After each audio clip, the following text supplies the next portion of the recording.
За тэгэхээр үнэхээр одоо Монгол улсын хувьд бол бас нэг том одоо хар статистикийн тоо бол зам тээврийн ослоос нас барсан иргэдийн тоо байгаа. За тэгэхээр сүүлийн 10 жилд бол 4593 хүн бол одоо энэ зам тээврийн ослоос нас барсан байна. За 2021 оны 12 сарын 31-ний байдлаар бүтэн жилийн статистикаар бол 468 иргэн зам тээврийн ослын улмаас амнаас алдсан байна. 2022 онд бас энэ тоо маань бас нэмэгдэж байна. Өнгөрсөн жилийн оны хагас жилийн байдалтай харьцуулахад энэ жил бол 165 иргэн зам тээврийн ослоос нас барсан байна. Тэгээ энэ дотор бол нилээдгүй хувийг нь бол бага насны хүүхдүүд эзэлж байгаа нь хамгийн одоо зүрх шимшрүүлмээр ийм тоо баримт байгаа. Тэгэхээр энэ зам тээврийн осол гэмтэл маань өөрөө одоо Монгол улсын эрүүл мэндийн салбарын одоо нас баралтын статистиктэр бол 3 дугаар байранд ордог. 1-р нь зүрх судас, 2-р нь хавдар, 3-р нь бол осол гэмтлийн шалтгаанд нас баралт. Тэгэхээр осол гэмтлийн шалтгаанд нас баралтыг бол бид бүхэн одоо 100% урьдчилан сэргийлэх бүрэн боломжтой. Бид бүхэн зам тээврийн одоо дүрмээ баримтлах анхаарал болгоомжтой байх. За тэгээд хурд хэтрүүлэхгүй байх, олон цагаар амралтгүйгээр явахгүй байх. За иргэд бас нэгэндээ одоо юу гэдэг шаардлага тавьдаг байх гэх мэт энэ арга хэмжээг аваад за тэгээд дээрэс нь одоо хэрвээ осол гарсан тохиолдолд анхан шатны тусламж үйлчлэгийг богино хугацаанд чанартай өргөж чадах юм бол бид нар энэ тоог тэг хүртэл бууруулах бүрэн боломжтой байгаа. За өндөр хөгжсөн орнуудад одоо жишээлбэл одоо 100 мянган хүн амд ногдох ослын тоо, осол гэмтлийн улмаас нас барж байгаа иргэдийн тоо гэдэг статистикуд байдаг. Бүгд найрамдах Солонгос улс, Итали, Франц улсад бол 100 мянгад бол нэг 5-8 одоо осол гэмтлийн шалтгаан нас баралт байхад Монгол улсад энэ маань бол 20-оос 22 буюу даруй одоо 3 дахин их байх жишээ. Тэгэхээр энд бол бид бүхэн бүх нийтээр энд оролцож энэ осол гэмтлээс сэргийлэх юм байна. Тэр өнөөдөр бол бид нэр цагдаагийн ерхий газар, тээврийн цагдаа, зам тээврийн яам, хууль зүйн яамтай эрүүл мэндийн салбарынхан хамтраад аажаа бол аяндаа хөрөндөө гэсэн энэ аяныг зохион байгуулж байна. За ингэснээрээ бол бид нар одоо энэ зам тээврийн энэ хөдөлгөөнд оролцож байгаа энэ ялангуяа одоо энэ аялал зугаалга одоо амралтын энэ олон хоногийн зугаалах эхлэж байна, амралт эхлэж байна. Энэ дээр иргэдийн хөдөлгөөн орон нутагт бол хамгийн ихсэн. Тийм учраас энэ осол гэмтлээс урьдчилан сэргийлэх нөлөөллийн үйл ажиллагаа аяныг зохион байгуулж байна. Бид бүхэнд бас сайн туршлага байгаа. 2019-с 2021 онд яарад яах вэ гэсэн энэ аяныг бол амжилттай зохион байгуулсан. За энэ аяны хүрээнд бол бид бүхэн яг осол гэмтэл болдог одоо хамгийн эд оргил энэ сезон дээр бол зам тээврийн ослоос 74%-аар бол сэргийлж чадсан бас ийм амжилттай байгаа. Энэхүү амжилтыг ч гэсэн бас зарим одоо Турк зэрэг орн болвол тээврийн цагдаагийн алба нь бол манай энэ туршлагыг бол хуулбарлан өөрсдийн орондоо бас амжилттай хэрэгжүүлсэн юм тоо баримт байна. Тэгэхээр бид бүхэн энэ одоо аянаа бол 22 онд бас үргэлжлүүлэх гэж байна. Энэ ер нь цаашдаа ч гэсэндээ жилдээ одоо тогтмол зохион байгуулж явах хэрэгтэй. Хамгийн гол нь иргэд маань өөрөө тээврийн хөтөлбөрөнд оролцохдоо зам тээврийн осол гарахаас урьдчилан сэргийлж одоо өөрийгөө болон тээвэрж яваа зорчигчийнхаа за өөдөөс ирж яваад тээврийн хэрэгслээ зорчигчдынхаа амнаас эрүүл мэндийг хамгаалахын төлөө ухамсарлаж одоо дүрмээ ягштал биелүүлж осол гэмтлээс урьдчилан сэргийлж ажиллах хэрэгтэй байна гэж хэлмээр. Ер нь бол гэмтэл асуудлын үндэсний төвн улсын хэмжээнд 24 цагаар осол гэмтлийн яаралтай тусламжийг үзүүлдэг байгаа. За ер нь бол одоо аялал зугаалга амралтын сар эхэлж байгаатай холбогдуулаад одоо ер нь бол манай байгууллагын ачаал бол ихсэж байна. Ийм учраас одоо эрүүл мэндийн яамтайгаа тээврийн цагдаагийнхаа газартайгаа бусад одоо холбогдох байгууллагуудтайгаа хамтраад одоо яарад яах вэ аян мөн одоо аяны хүрээнд бол одоо үйл ажиллагаагаа маань өнөөдөр ингээд эхлээд зохион байгуулагдаад эхэлж байна.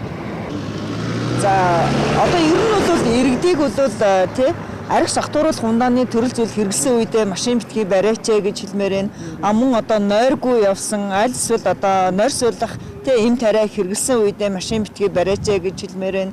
За мөн одоо хайртай гэр бүлийнхээ бүх хүмүүсийг тээвэрлээд одоо аялал зугаалгын сар эхлээд явж байгаа энэ үед бас одоо маш одоо болгоомжтой аюул эрсдлээс одоо гэр бүлээ хамгаалж одоо яваач гэж одоо уриалмаар байна. Ер нь бол одоо оройн цагаар бол 400-аас 500 хүн манай гэмтэл согсууллын үндэсний төвдөр ирдэг. Тэдгээрийн одоо 60-70%, 50% буюу одоо 200-аас 250 одоо хүүхдүүд гэмтэж ирдэг.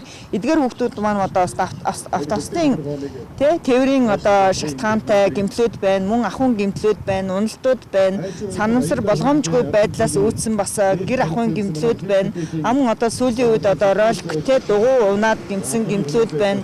Мөн одоо сүүлийн үеийн бас нэг моциклоос гэмтсэн гэмтлүүдүүд одоо дийлэх гэмтлүүдийг бол эзэлж байгаа. За ингээд ослол гэмтээс орсон зэрэглэх аяны хүрээнд бол одоо манай өнөөдөр үзүүлэлт сургалт хийж байна. За тэгээд мэдээж одоо 100 цаг ирж байна. За үүнтэй холбоотойгоор одоо хүмүүс хөдөө гадаа явдаг. За тэгээд дундаг дугуй болно одоо мопедтэй мотор дугуйнууд хэрэглээ нэлээх хэсдэг. За тэгээд тэрнээс үүдсэн зам төврийн ослууд бол Улаанбаатар хотод бол маш их хэсдэг байгаа. За тэгэхээр өдөрт дунджаар 30 дуудлага байлаа гэхэд за нэг 5-аас 6 дуудлага тий. За нэг 20% орчимд нь зам төврийн ослын дуудлага байж байгаа. За тэгэхээр тухайн үед хүнд хөнгөн янз бүрийн байна. Тэгэхээр мэдээж нэг нийт ослын хэмжээний 50 дуудлага байлаа гэхэд тэнд бол ерөөсөө л 10% нь бол хүнд эсвэл хүндөвтөр эсвэл аймнаас ирсэн тийм дуудлагууд байж байдаг. Тэгэхээр яг хүмүүс яг юун дээр анхаарах вэ гэхээр зам үнэлэн гарч явахдаа хүүхэд бас мөн өөрийгөө байнга л аюултай орчинд байна гэдгийг л байнга мэдэрч тэгээд тэрнийхээ дагуу дөрвөн журмаа дагна. Тэгээд мэдээж жолооч нар ч гэсэн мөн адил арх согтруулах хондоо олно. Эсвэл зам дээр ямар нэгэн байдлаар гар утсаа оролдох гэдэг юм уу. Тиймэрхүү анхаарал сарилсан тийм үйл ажиллагаанаас өөрийгөө байнга ангид л авч явж явах хэрэгтэй. За энэ жилийн гол онцлог бол ерөөсөн ковидын 2 жилийн хугацаанд хүмүүс нэлээд хөл хорионд байлаа. Тэгэхээр энэ дулааны улирлж эхэлж аялал жуулчлалын одоо сэзээ орж байгаатай холбогдуулаад энэ хөдөө орон нутгийг зорж байгаа иргэдийн хөдөлгөөн маш их нэмэгдэх нэ. Тэгэхээр энэ хөдөлгөөнийг дагаад бид нар одоо бас математик динамикийн аргаар бодож ингэж үзсэн. Ерөнхийдөө нэг 500 орчим хүний амнаас хөрөх тийм эрсдэл судалгаа байна гэж ингэж үзэж байгаа. Тийм учраас энийг бууруулахын тулд бид бүхэн энэ аяныг зохион байгуулж байна. Тэгэхээр сүүлийн 10 жилдүүл бид нар нэг 5000 орчим иргэнэ энэ автотээврийн осол хэрэгээс алдчихад байна. 45000 орчим хүн одоо гэмтэл бэртэл авч нийгмийн халамж руу шилжээд байгаа учраас энийг одоо яаж бууруулах вэ гэдэг дээр л бид нар одоо бас ажиллаж байна. Тэгээ ерөнхийдөө эцэст нь хувийн хариуцлага, хувийн сахилгыг дээшлүүлэх ийм л чухал шаардлага байна. Тийм учраас иргэд таа бүхэн маань одоо бас энэ аяныг дэмжиж энэ одоо аян тэтгэвртээ оролцож хувийн одоо хариуцлагаа сайжруулаасай л гэж ингэж өсөж энэ зорилго нь байж байгаа. Аяны нэрний талаар. Тийм, ажуу бол аяндаа хөрөндөө гэж. Тэгэхээр яг хуу нэлийн хил шинжил бусад одоо шинжлэх ухааны чиглэлийн хүмүүстэй бид нэр уулзсан. За 900 орчим нэрнээс бид бүхэн энийг одоо бас сонгож гаргаж ирсэн. За агуулгын хувьд юу гэвэл ерөөсөн Монгол хүн бол одоо сайн явж ирсэн гэхээс биш одоо тийм ээ хурдан явж ирв гэж асуудаг. Тэгэхээр ер нь айжуу тайван ингэж яваад амарч одоо зугаалах газраа амраад унтаж одоо өөрсдийнхээ алжаалыг тайлаад ингээ явуул одоо ер нь энэ аян зам гэдэг үг хэлцэлтэйгээ нийлэх юм болов уу гэж ингэж тооцоолж энэ аяны үг хэллэгийг сонгосон байж байгаа. Жилд 500 гаруй хүн нас барж байгаа гол шалтгаан юу вэ? Ерөөсөн жилд нас барж байгаа хүмүүсийн гол шалтгаан нөхцөл юу вэ гэхээр голдуу хурд хэтрүүлж байна. Тийм учраас ерөөсөн энэ хурд хэтрүүлж байгаа асуудлыг ер нь нарийн фокусэлж харах хэрэгтэй байгаа бид нар. За яагаад энэ хурд хэтрүүлэх асуудал яригадаад байна гэхээр бидний замын нөхцөл төдийлөн бас сайн биш байна. За энэ зам дээр явж байгаа тээврийн хэрэгслүүд маань ихэнх нь одоо суудлын тэрэг байгаа учраас энэ нийгмийн нийт мас унж хэрэгэлдэг энэ тээврийн хэрэгслүүдийн ер нь хөдөлгөөний хурдан дээр хязгаарлалт байх ёстой гэдэг. Хуулиараа бол 80 км/цаг гэж байгаа. Иргэд бас нэлээд шүүмжилдэг ийм одоо хурд. Гэвч бид нар л одоо энийг бол шинжлэх ухааны үндсэлтэй юм а гэдгийг хүлээмжшэрх ёстой. Тийм учраас энэ хурдны асуудлыг л бид нар онцолж авч үзэж байгаа. Тийм учраас иргэн та хурдан бит хэтрүүлээч. Энэ одоо 80 км/цагийн хурдан донд тохируулж хөдөлгөөнд оролцооч байл гэж ингэж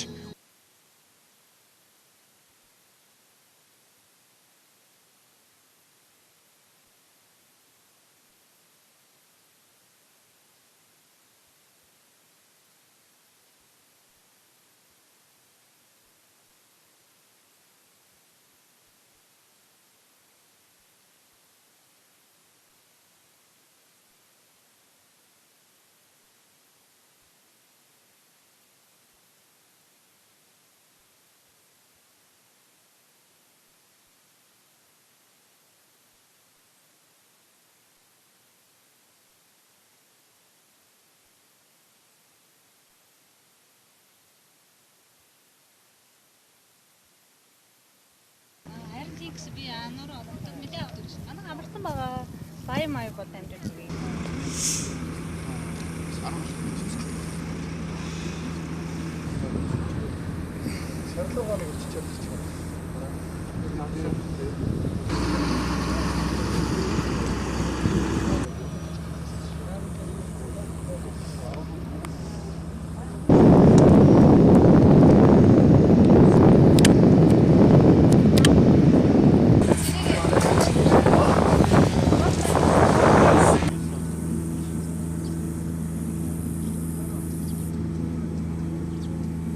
Яг UNICEF-ээс юм шаардлагатай зүйлсийг удаагийн